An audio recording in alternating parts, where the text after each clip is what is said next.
when Dylan edits the video, he puts it like side by side. Just so you know, there's other people in the mix, but like, and I don't make any decisions. That's the way it Margaret Kippen saw the media offenders thing, so she was just going to not really. Yeah. My Yeah, I stepdad try is to not. like, I try to not do that, but sometimes I have to. I find it doesn't show up. Try to memorize some of it. Yes. I get it. Yeah, seriously. yeah, I feel like it's not. It should be.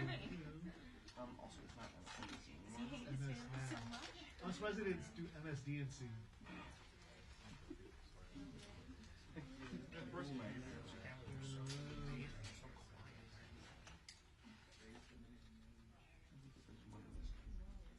This camera does 120 frames a second. I need to write something. Second base action, 120 frames a second.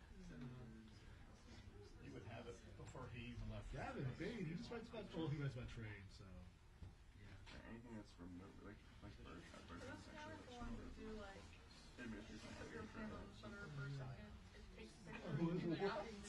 Whoopi Goldberg. just on review, yeah.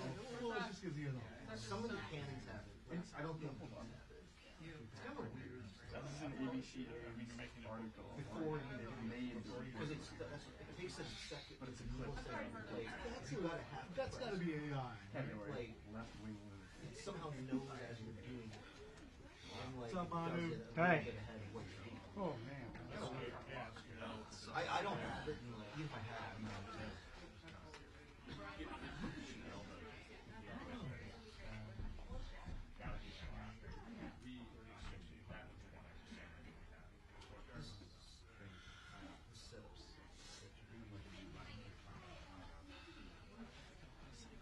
What's that? It's always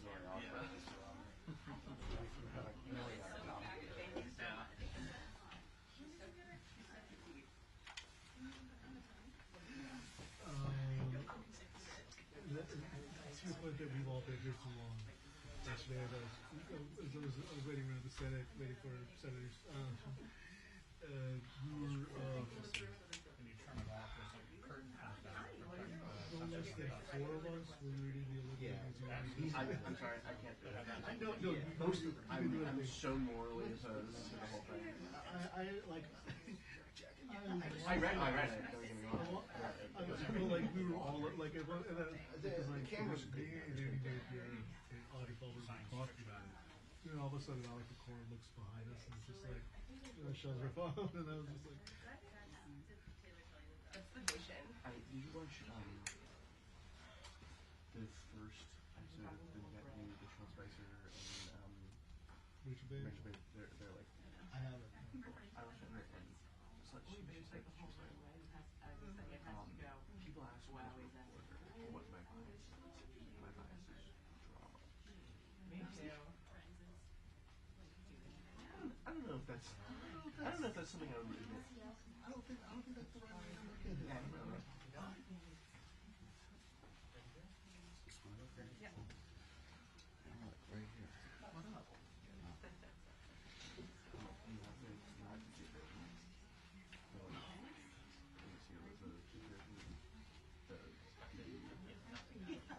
Attention that every character in the story is successfully credited.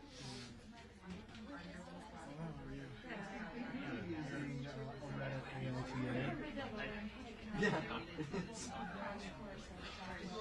But the answer is yes for everyone. Everyone sucks here. You gotta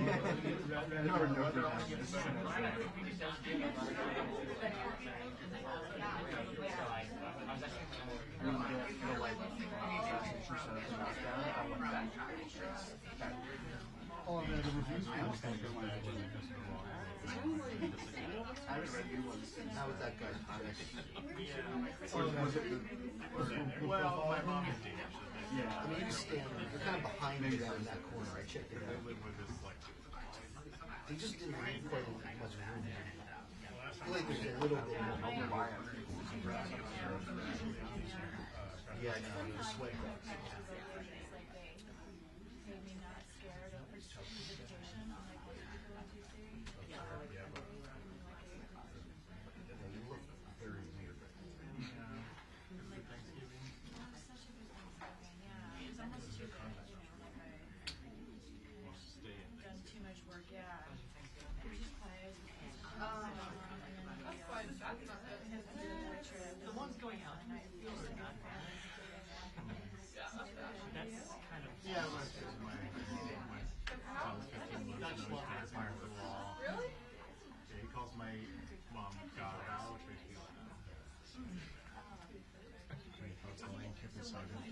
On the one side? Lane Kiffin saga.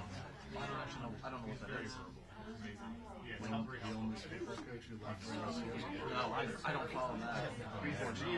Why, what happened? Oh, I saw like a tweet about it, but I'm sure out of the woods. I don't know what. I guess he was on his way out. That's a Yeah, pretty much. But that was E&E when they bought us. It was like some weird transitional phase where like I was definitely still E&E. Like, at least for better money.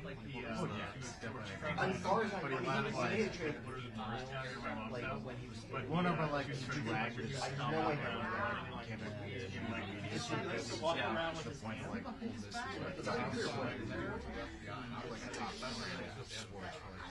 Oh wow. Had it been speculation that he was going to go. Is it so? Well, maybe not now. Right. And it will be again. pretty much the athletic director gave an ultimatum, so you have to do that. I mean, the worst you can like. Gotcha. Yeah. Like he makes the announcement the next day.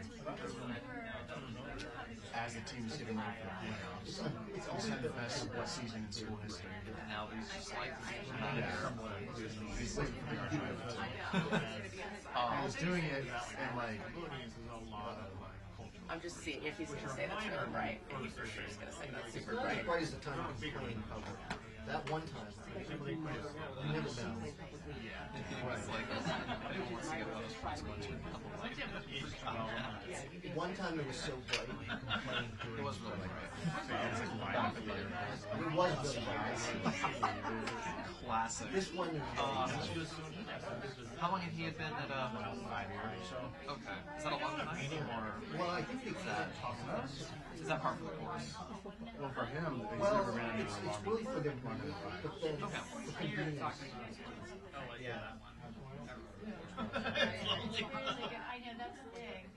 Another thing that I've been watching that I unfortunately didn't watch that I still sort of getting over is our awful overtime loss against Purdue. Keep losing at this point. We'll get better than I know, but it's just like You need to get younger. So you we do. We like the you guys have lineup. you guys have to hit it hard in the draft. Yeah, we have a really old lineup of players. It's all, is it just the defense or is it like the whole? Yeah, well, like Laramie Tunks was in his 30s. The median age was like in like 32 or something for a team this high. I thought it was old. Like our Joe Webb. Yeah. Well, it seems like you have to. Like our offensive Path forward. He's there for 6 seasons. Yeah.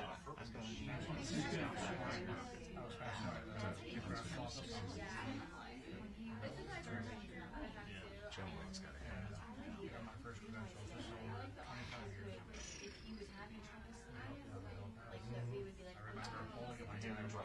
Giants lose to the Patriots. I thought that was actually really fun. I'm a Patriots fan. I was like, every time I watch a Giants game, I think Patriots.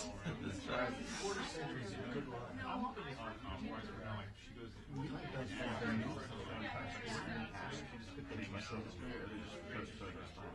No. I remember Ray Rustic had a third of the office and I would have to walk out to the paper. Did you say in time for Thanksgiving? Did you, My family lives an hour and a half away. oh, Yeah. Just so pretentious. yeah, it was really good. We had like a mixed family. What is that? No, thank No, God. I was just looking it up right now. I don't know. I feel like one of those things got all What's up with the stones? Oh.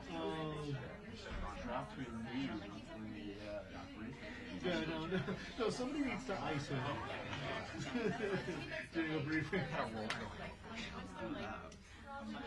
He would probably do it. I'm trying to measure how it goes down. He would probably do it.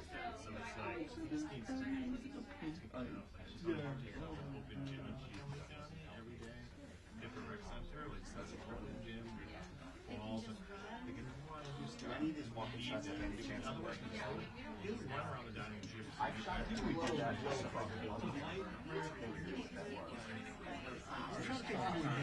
anyone was close to Yeah, I feel like Brandon Gill would know. Vance was definitely the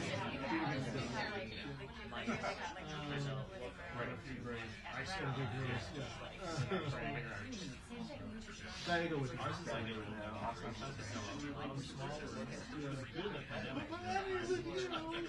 You know, but like, What happened is, the funniest thing happened over Thanksgiving because like she posted a photo of herself holding his kid, and like I noticed his biceps. And I was just like, his name is John. I saw Jack. So many women just like we're talking. you know, it's always been Thanksgiving. Yeah. Before I was a reporter, I was like, coming when I lived on the Oregon Coast, he used to come into this to Boxcar Tavern on the hill. Yeah. He used to work there. And you go there, it's fine. You go there. It was like him, Durbin, taking over from King. Wow. We'd go there.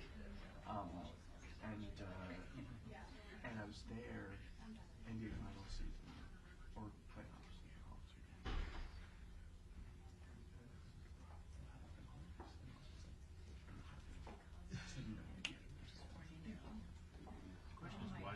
Just looking at this new poll from South Carolina, Nancy Mason is in fourth place.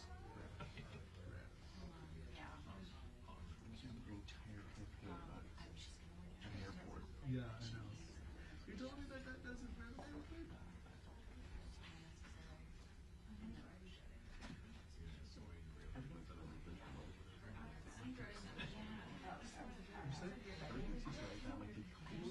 Yeah, I was back. I mean, it's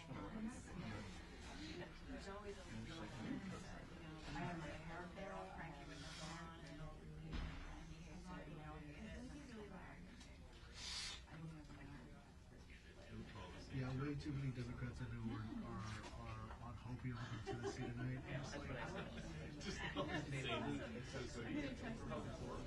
It's still in the watershed. I say he went. I say they did absolutely myself. Oh yeah, the Franklin thing.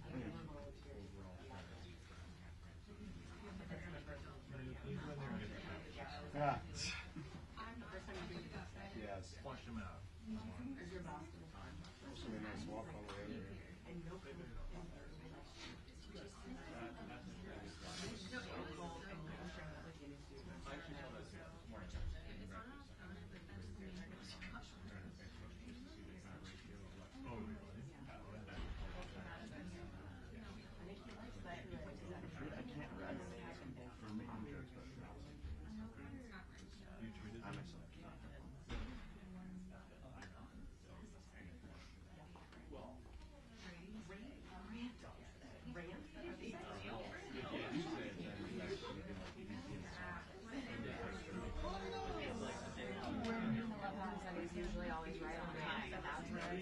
It's okay. You can believe. In other news, it's expected to snow heavily. I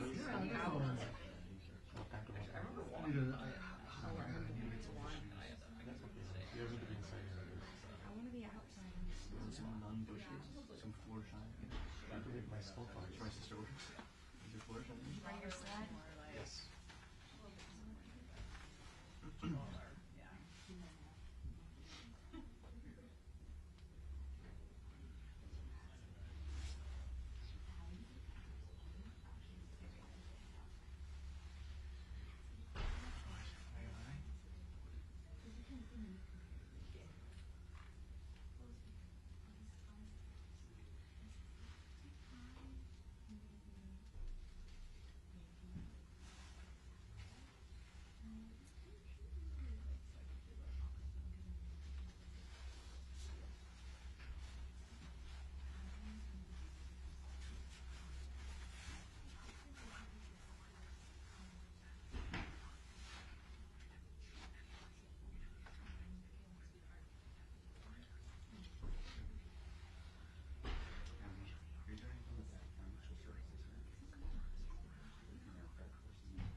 posting street cams across Tennessee 7 to see if it's really gonna snow. Oh my god, I forgot about that. It's supposed to snow.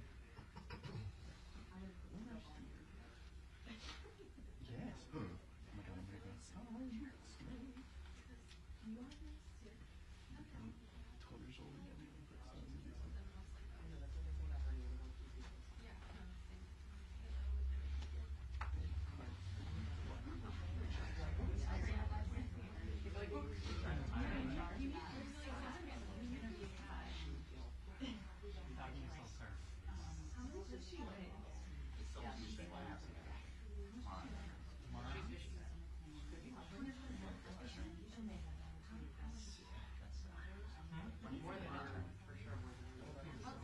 Yeah, now Stefanik is see product updated. Oh, yeah. It's so funny, like it's so funny that like Trump's broadcast cooking and dining like ruined her entire shit. Can anyone ask me about that? No, I really asked, yeah.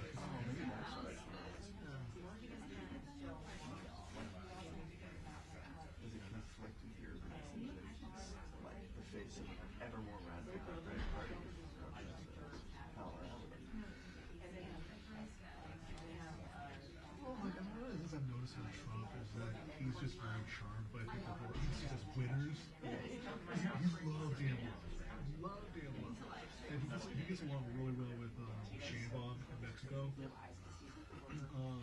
He likes to slap around Trudeau, but that was because Trudeau was like unpopular. By the time he took office. He likes to kiss up to Macron. Yeah, that's right. Well, Macron's not popular. It's not together. But I like he's obviously like the dude. Yeah. He won this popular question. It's like yeah, this guy is not going to do this. And New York also, it's New York. Yeah, they're New Yorkers, so.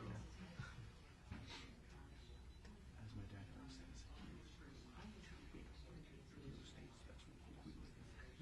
And Zoran's from Queens. yeah, that's right. Actually, they're both He's from Astoria. Yeah, because like I think Zoran's from Astoria, that's not right. and then Trump is from Jamaica, Queens.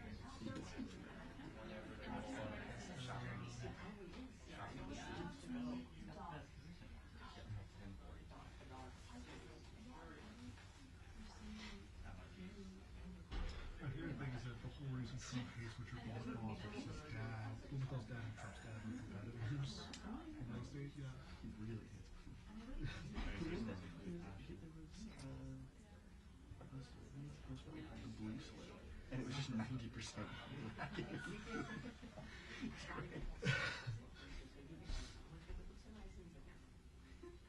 I'm sure Grassley doesn't like all this talk about the Blues Loop. He's so frustrated.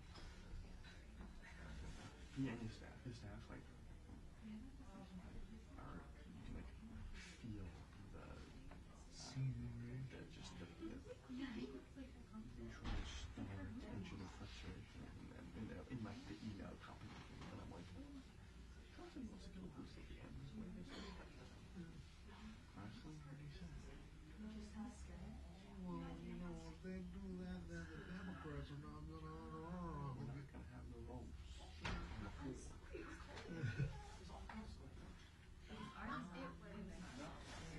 This is something that Trump will not let die, but it's just not going to. So the filibuster. Yes, exactly. It is that. It's more arcane and like ancient, but actually maybe it's not ancient. And like, yeah, well, yeah. Byzantine. Excellent.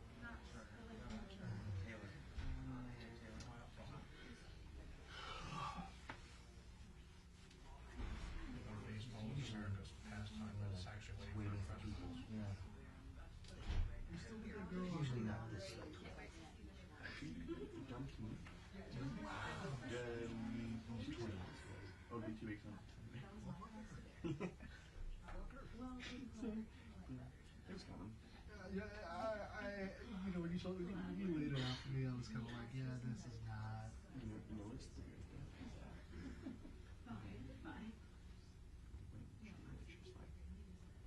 She's like, I don't think I'm living this out. Like, she was like, didn't think I was like this living this out. And she was like, I don't think you meant long term. And like, I don't know if that was an excuse or like that was really. That was an excuse. That was an excuse. I was like, really? That's the thing? She was trying to find. Maybe that's right. She was looking for an exit strategy. Yeah, that's right. What do you get done?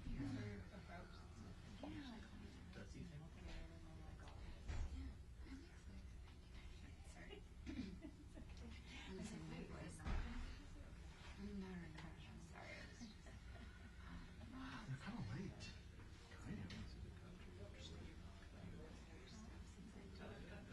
Who do you think they are, Joe Biden?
I'm not shocked. Zach. Something. I am not.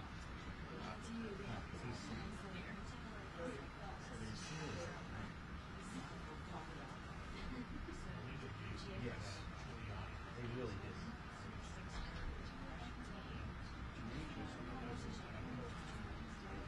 Ventilation was pretty key. It turned out to be a spreader. I wasn't at that. The people get it from there. Everyone probably already.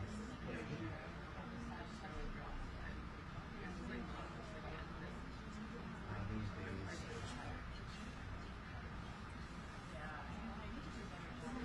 It wasn't done. The election.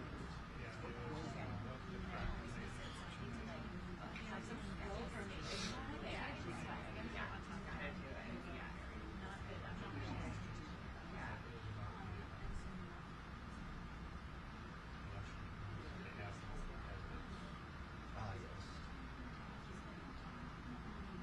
Was it when the results weren't official?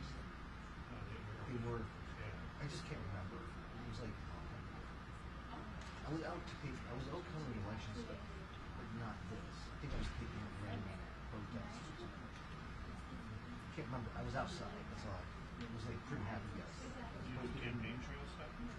Not that year. I did last year, or whenever the last election. Last year. That year I did. I think maybe a little bit like usually like. Alright. Showtime. Yes.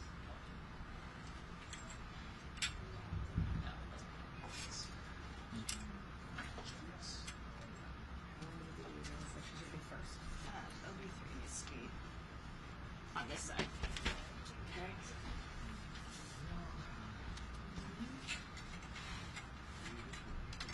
I think there's probably room for two. We can. Should we try to shut in three? Just have the speaker hold it. Maybe we were 10 upstairs. And he was like, can we fit all 10? And I was like, oh, I don't think so. Sounds good. Staff will just have to hold up.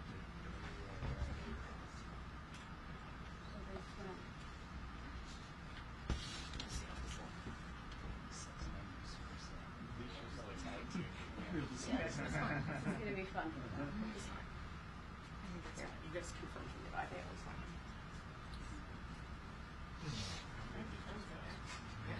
Almost not Well, they enough. no longer call it the way they do bill, and they just call it the way they give the tax guy. Oh, is that not what this is? That's what they're calling it now.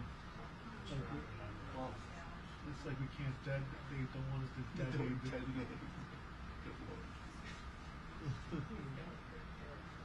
I'm gonna tweet that now.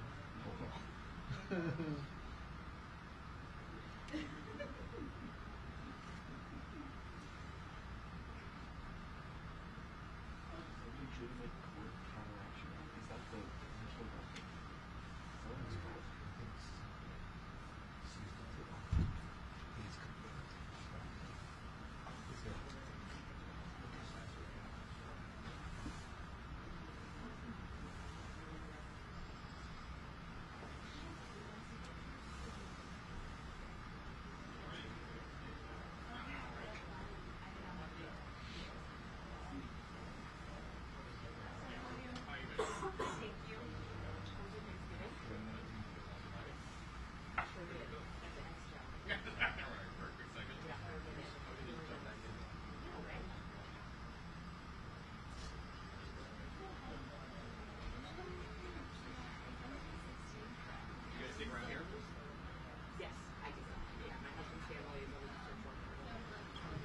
Verdicts and regulations repealing regular order appropriations, clearing those downward decisions, authorized the landmark. Don't you know when those two is that clear all at once though? I know, exactly. Get it to bond and One individual and then these A partridge in a pear tree. running an 11 o'clock live show. Like, It's what?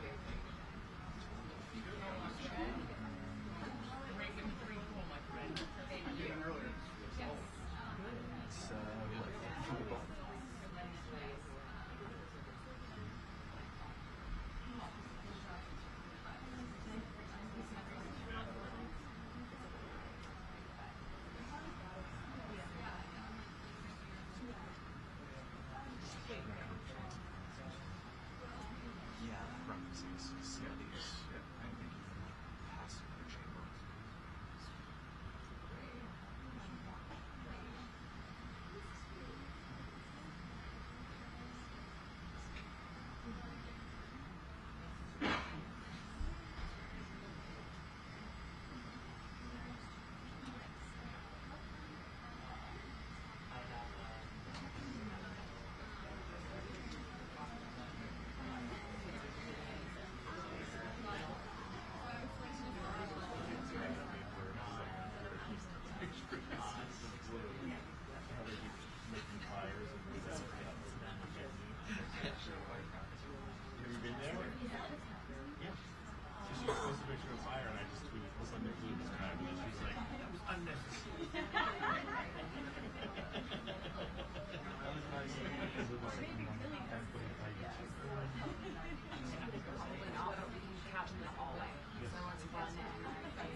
so just focus on this one first. And you're going to go outside immediately after he comes and ask me a question. So.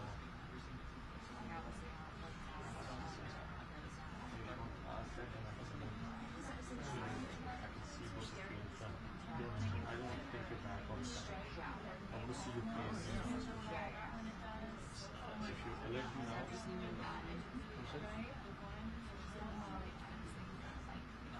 is it there?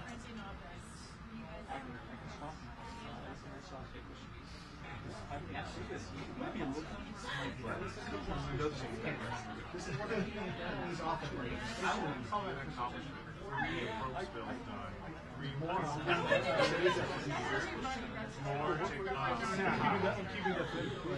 keeping that for the next chat. Okay, don't do that. I'm just too almost 30%. Give it 10 years. The British are a little bit more cheeky, but then again, it's the British and they hate trans people. Jackie Rowling exists with him. Yeah, I know, man. Jackie Rowling's gonna send me an angry DM.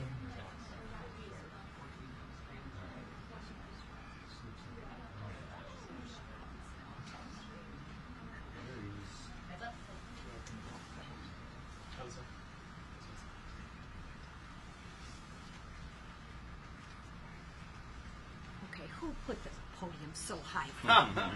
And my box Standard. isn't here either. Get over here and turn it down. You go first. No. All right. Well, good morning, everybody. I hope you all had a happy Thanksgiving and got to spend some time with friends and family. Before I begin, though, I need to acknowledge the tragedy that struck Washington just before Thanksgiving. Our National Guard was attacked on American streets, and so was our nation's generosity, compassion, and sense of security. It was wrong. It will always be wrong. So please join me in praying for the families, first responders, and every guardsman still in our capital today. Now, to the work before us in the House. Millions of Americans just returned from Thanksgiving on a holiday where they watched get expensive, more expensive every year under Joe Biden. His policies sent prices on gas, groceries, and everyday essentials through the roof. While things aren't fully back to normal, families are finally feeling relief this year because of the Republican affordability agenda. Thanksgiving costs were down 5% this year. Turkey dropped 16%, and gas prices hit a 4-year low, making it easier for families to gather. But we're not done. This week, House Republicans are taking direct aim at Washington's red tape that is crushing small businesses and draining household budgets. So think of this. Small businesses now pay nearly $14,700 per employee just to comply with federal rules. Meanwhile, families lose more than $16,000 a year to hidden regulatory taxes. And that's just unacceptable. So House Republicans are acting. Our affordability agenda will move forward with the Dump Red Tape Act and the Small Business Regulatory Reduction Act. These are real reforms to roll back Washington's overreach and put power back where it belongs. The power needs to be with the workers, with the families, and with the job creators, not with the government. Democrats created this affordability crisis. They buried families under regulations, spent trillions on pet projects, and siphoned off Americans' hard-earned money to appease their radical base. We're not letting that stand. House Republicans are actually cleaning up Bidenomics. We're ending Biden inflation and restoring an America that working families can afford to thrive again. Thank you. Mr. Nunn. Hey, thank you very much, Chairwoman. This week we're going to be running some very important legislation, particularly dealing with the Communist Party of China. I'm so thankful for our leadership team standing up to this. And let me tell you a little bit about what's happening in the heart of the heartland, right here in Iowa. Look, I started off my career as a counterintelligence officer for 20 years. I worked directly inside China, and we saw what Communist China brought to the United States, not just in the buying of farmland, but literally sending agents to my district and pulling corn seed out of the ground so they could replicate it back home. But now they're not just growing or coming after what we grow in our fields, they're coming after what we grow in our classrooms. Most recently, a group from Des Moines Public Schools was taken on an all-expense-paid trip to be inside China. But the Chinese weren't there under the facade of friendship. They were there to collect information, to exploit, and to manipulate. They forced these kids to hand over their digital information, required them to use WeChat, an internal public server for China, started an early process of cultivation, and in the counterespionage world, we consider this source recruitment. Consistently, I've had parents across Iowa say, how is this allowed to happen? And the simple truth is, there's no law preventing it.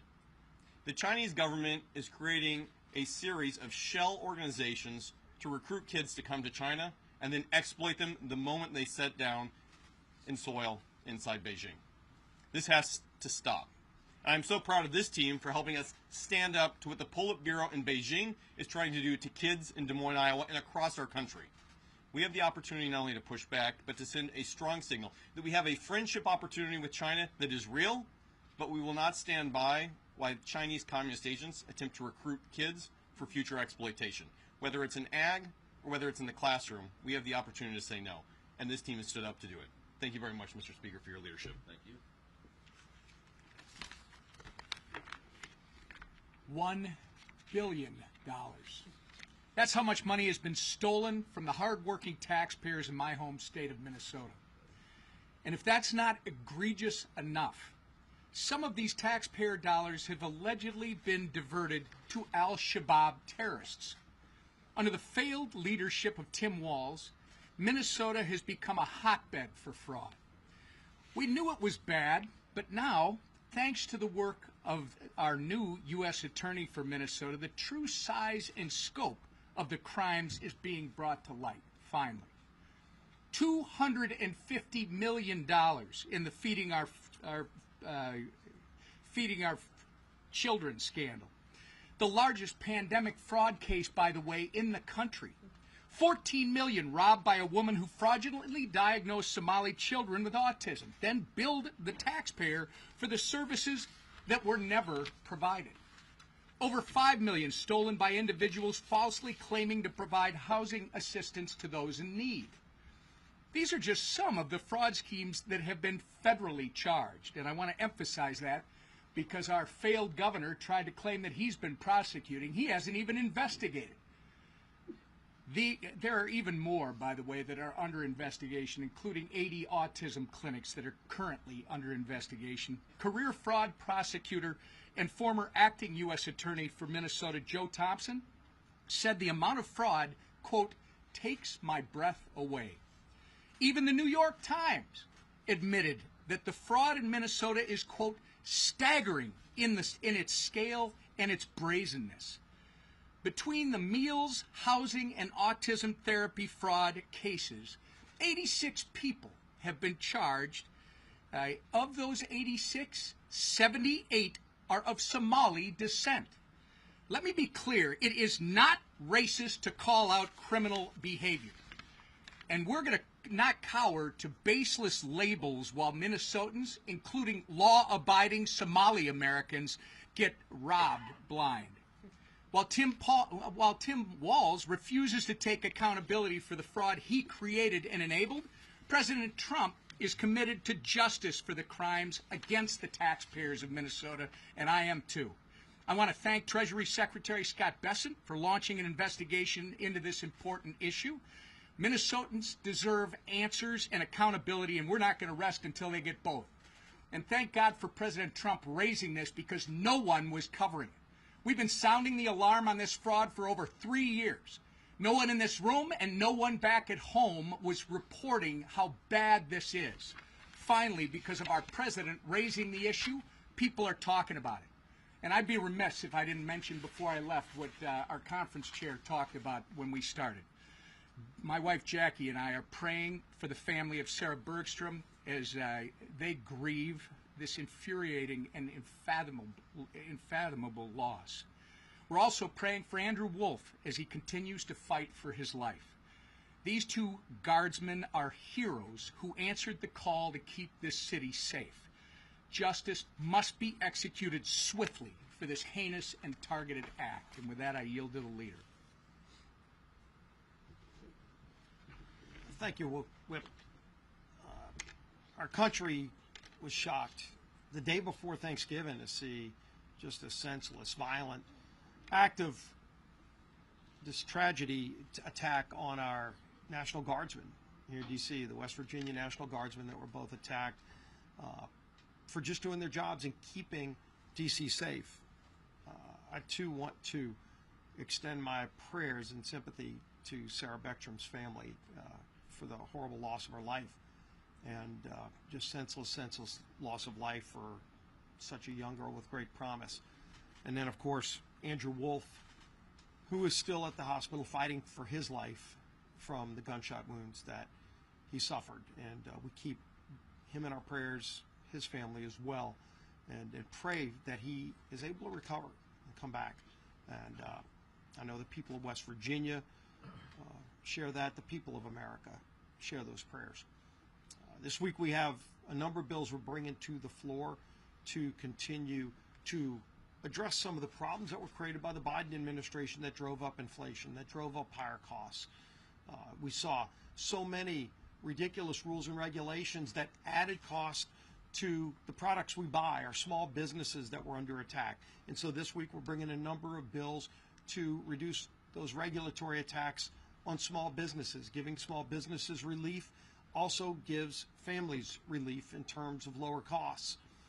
We're going to bring more bills that came out of the Education Committee to take on what is happening in our universities and our schools, where the Chinese Communist Party tries to move Confucius Institutes into our schools, teaching our children, trying to put communist ideas into our children in our schools. And so we're going to continue to have more transparency and prohibit that kind of money coming in from China to our schools. We're bringing the SCORE Act to give some structure. Over the years, you've seen lawsuits erode the ability for the NCAA to even police college athletics, to the point where now it's the wild, wild west. There are no rules in place, no structure. You have people that can play until they're 26 years old in college athletics. You don't have any protections for a lot of the student athletes. And so we first restore the ability for policing through the NCAA. Congress won't be doing the regulations. It will be the NCAA having the ability to police college athletics again.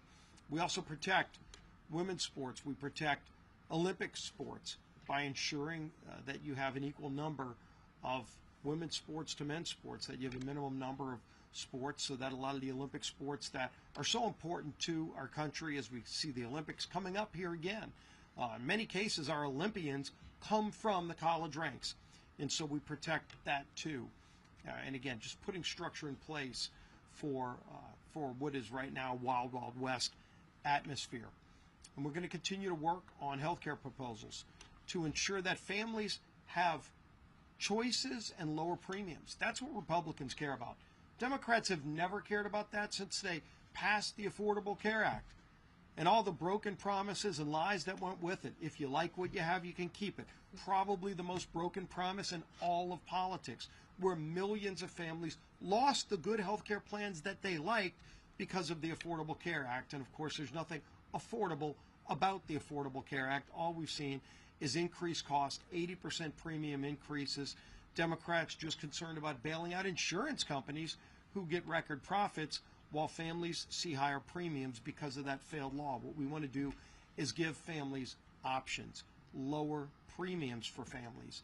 And again, we've brought some bills to the floor already. We're going to keep bringing bills to the floor to do those two things, to lower premiums for families and give them options so that they can get what's best for their families. They don't have to be enforced into a plan that the government tells them they have to be in, that's too expensive for them and doesn't work for their family.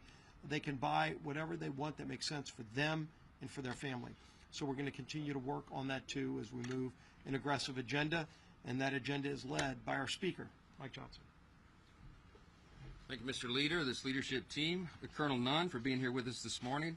There is a lot going on, and we want to give you some updates on things.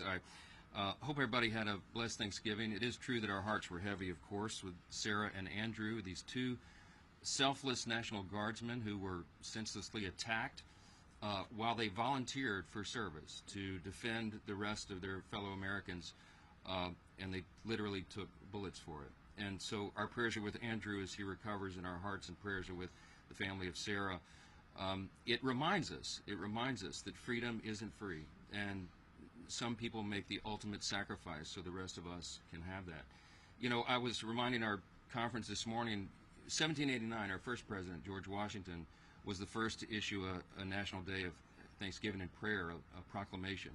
And he declared that because the Congress requested it of him. Of course, Washington was the first and best person to do that, to start the tradition. And he wrote famously in his proclamation, he said, it is the duty of all of us. It is our duty to acknowledge the blessings of God, to be grateful for what he's done for our country and all of us individually, and to humbly implore his protection and favor. It's never been more important to do that, and it's a great reminder. Thanksgiving is a uniquely American holiday, as we know, and it's a great time to sit around the table and be reminded of those blessings, and chief among them is the freedom that we enjoy, and we do not take that for granted. So it's proper, appropriate for us to acknowledge those sacrifices. Now, there's a lot going on across the country. There's a special election in Tennessee today, you may have heard, Tennessee's 7th District. I spent all day there yesterday. I think it was 10 hours and 12 events, I think. I was with Matt Van Epps, our Republican extraordinary candidate for the seat there that is open and will be filled today in the election. He's running against someone who truly is, by any objective measure, a real radical. She famously said that she hates Nashville, which is the largest city in the district, which is kind of an interesting campaign strategy, and hates country music. You know, it's Tennessee. So Matt Van Epps is an extraordinary candidate by contrast. He is a lieutenant colonel in the Tennessee Army National Guard. He's a combat veteran. He flew combat missions, deployed 8 times over to the Middle East, and dodged missiles and bullets for his country. He worked in Tennessee state government and is a highly capable, competent, calm, common-sense conservative. He's exactly what that district needs. We're excited for him, devoted husband and father, America First patriot. So I'm just, hey, if you're in Tennessee's 7th District, Nashville, and 14 counties, go vote today. It matters. Special elections are strange animals, and anything can happen. And when you're in a deep red district, sometimes people assume that the Republican, the conservative, will win, and you cannot assume that because anything can happen. So we encourage everybody to go out there and make that happen. The people are fired up. I was there and really enjoyed the energy there. We're going to see that across the country next week as we go into this very important midterm election next year. I mean, in all the weeks ahead. And as we go into that election, remembering, again, how important all of this is.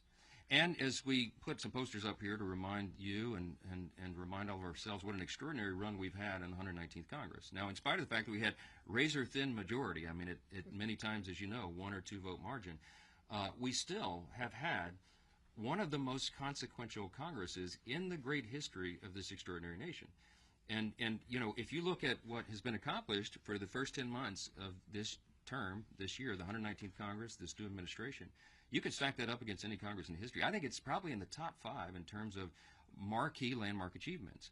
And, you know, part of our, both a blessing and a curse is we did so much of it in the One Big Beautiful Bill, the Working Families Tax Cut.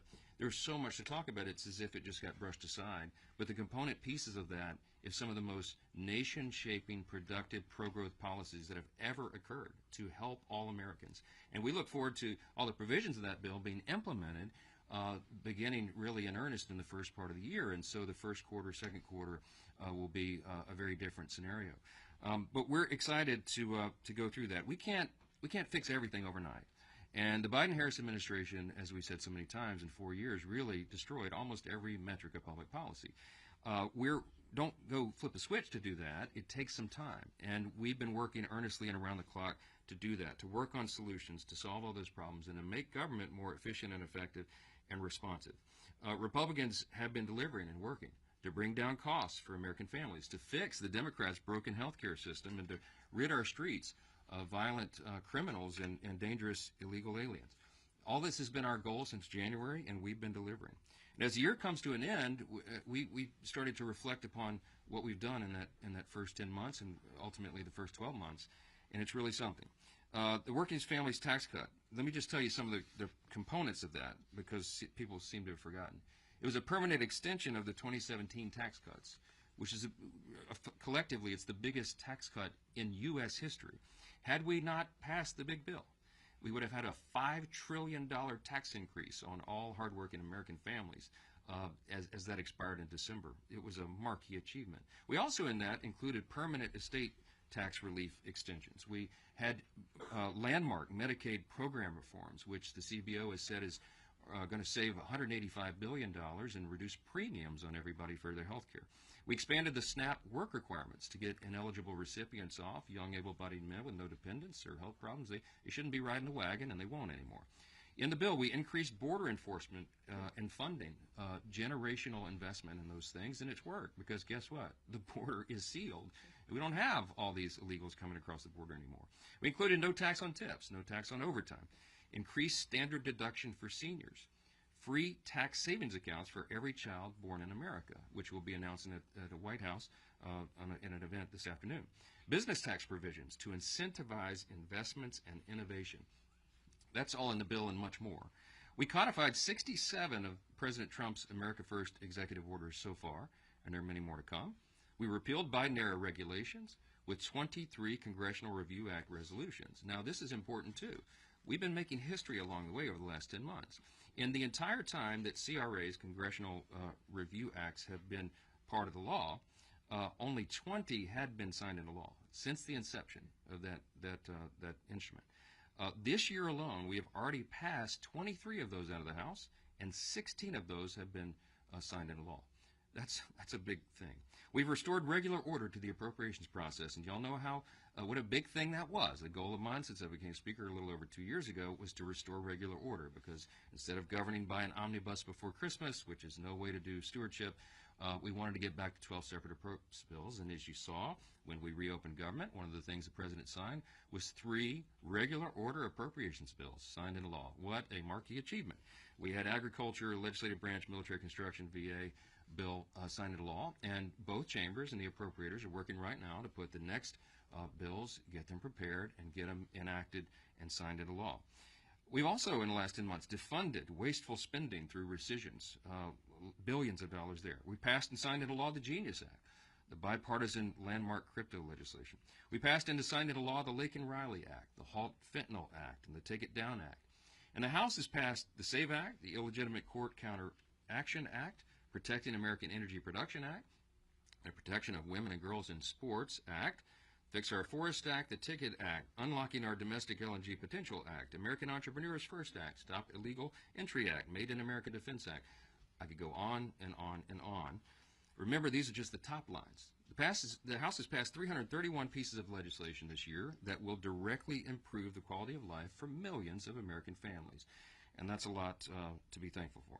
By the way, just this week, as was mentioned earlier, President Trump is signing into law the IRS Math and Taxpayer Help Act.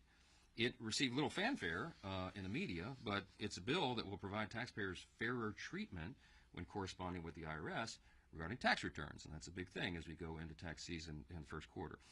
It's the type of work that House Republicans are doing here every day in these halls. We're working on real solutions to real problems for our constituents.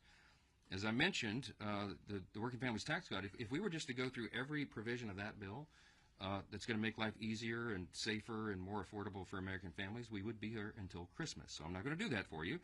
But we're not going to rest on our laurels, okay? The American people delivered a clear mandate last fall for us to fix everything. And we're going to sprint through the finish line next November. We'll be adding a new member. I expect Matt Van Epps is going to win that election today. And we will bring our freshman class of Republicans up to the number of 36, adding another vote to that margin every single day, and we'll keep working. We're more confident than ever that the Working Families Tax Cut provisions are implemented as that happens in the first quarter, second quarter. American families begin to receive financial relief. Republicans are not just going to hold on to the majority. We're going to grow it.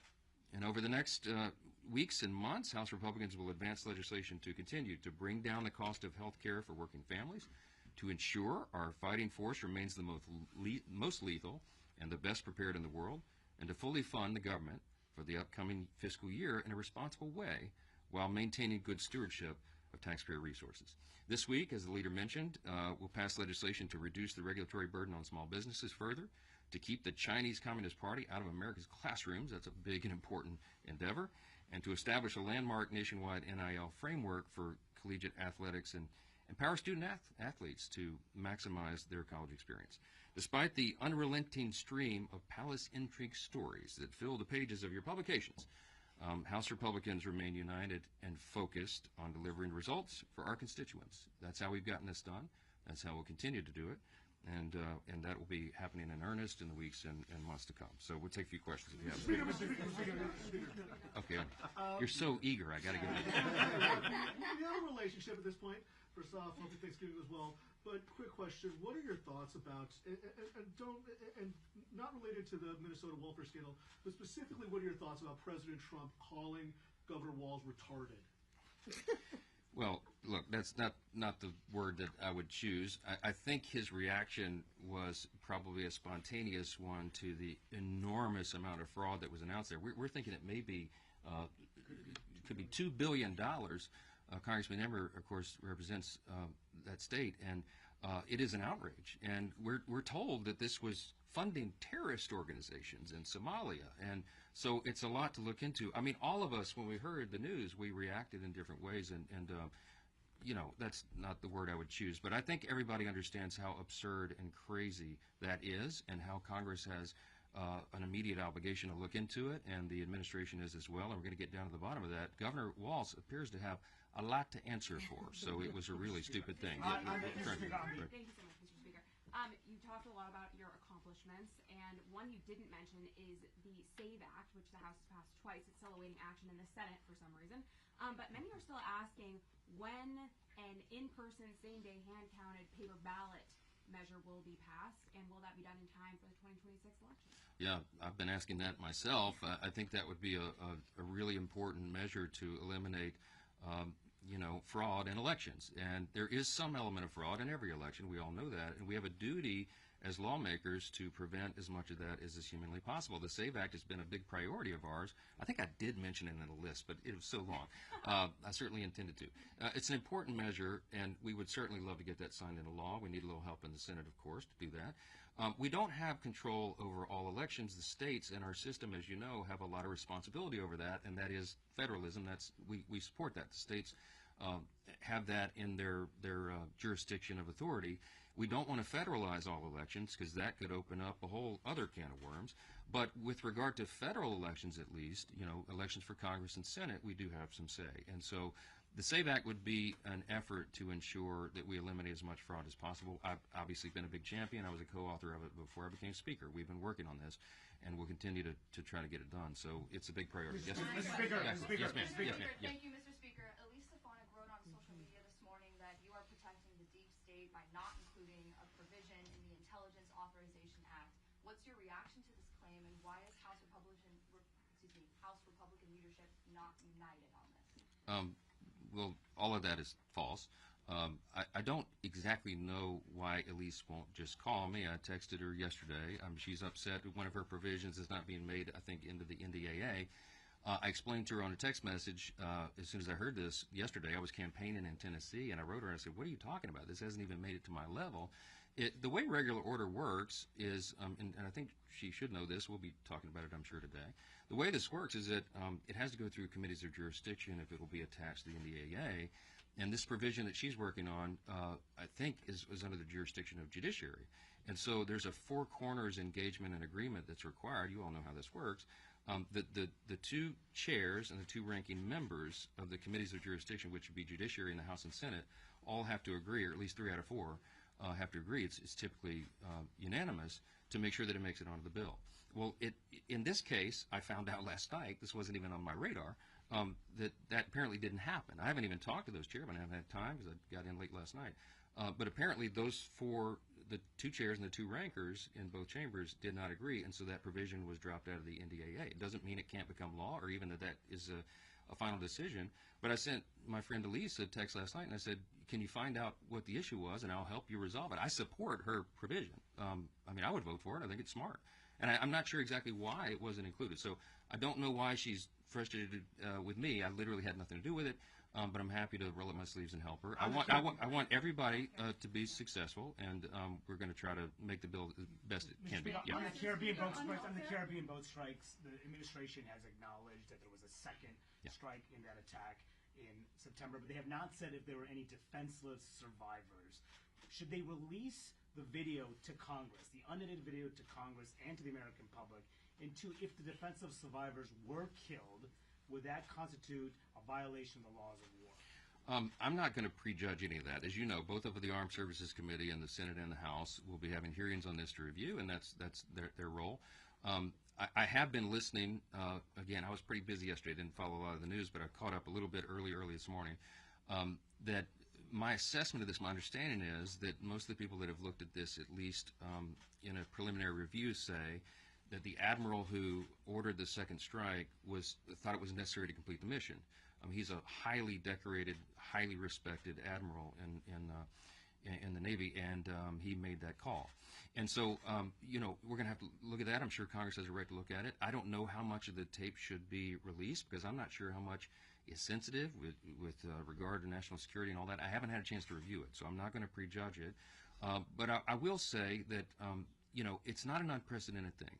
One of the things I was reminded of this morning is that under Barack Obama, President Obama, he had, I think there were 550 drone strikes on people who were targeted as enemies of the country, and nobody ever questioned it, okay? And secondary strikes are not unusual.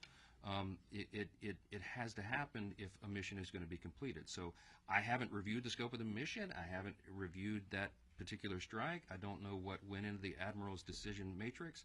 But it's something that Congress will look at, and we'll do that in the regular process and order. I think it's very important for everybody to reserve judgment and not leap to conclusions until you have all the facts, and that's what we'll be uncovering. Yes. Secretary has to testify. Thank you, Mr. Speaker. The first note's a little bit self-serving. It's Giving Tuesday, and so just asking everyone to consider perhaps public television among the many worthy charities. Louisiana Public Television, one of the best. Yes, there's a plea to give to public television for Giving Tuesday. Okay.